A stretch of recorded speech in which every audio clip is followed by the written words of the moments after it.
BJP ಕಾರ್ಯಕರ್ತ ವಿನಯ್ ಆತ್ಮಹತ್ಯೆ ಪ್ರಕರಣ ಪೊನ್ನಣ್ಣ ಮಂಥರ್ಗೌಡ ಬಂಧನಕ್ಕೆ ಆಗ್ರಹ. ಕೇಸ್ ಸಿಬಿಐಗೆ ವಹಿಸುವಂತೆ ಕೇಸರಿ ಟೀಮ್ ಪಟ್ಟು.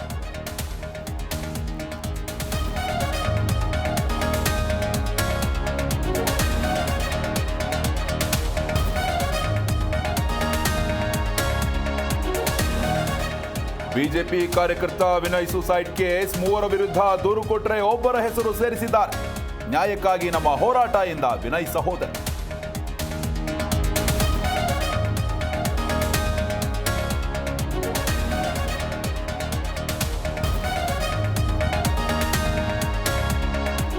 ಕೇತಗಾನಹಳ್ಳಿ ಬಳಿ ಜಮೀನು ಒತ್ತುವರಿ ಪ್ರಕರಣ, ತಹಶೀಲ್ದಾರ್ ನೋಟಿಸ್ ಪ್ರಶ್ನಿಸಿ ಎಚ್ಡಿಕೆ ಸಲ್ಲಿಸಿದ್ದ ಅರ್ಜಿ. ಏಪ್ರಿಲ್ 8ಕ್ಕೆ ಅರ್ಜಿ ವಿಚಾರಣೆ ಮುಂದೂಡಿದ ಹೈಕೋರ್ಟ್.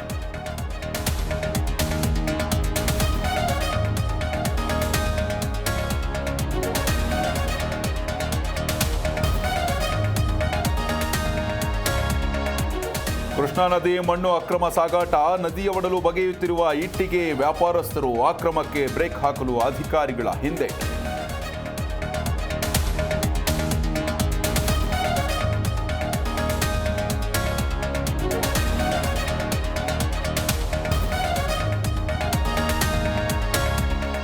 ರಾಜಸ್ಥಾನದಿಂದ ಬೆಂಗಳೂರಿಗೆ ಆಗಮಿಸಿದ ದಾಸ, ಡೆವಿಲ್ ಸಿನಿಮಾ ಶೂಟಿಂಗ್ಗೆ ತೆರಳಿದ್ದ ದರ್ಶನ್. ಪತ್ನಿ ವಿಜಯಲಕ್ಷ್ಮಿ ಪುತ್ರನೊಂದಿಗೆ ಆಗಮನ.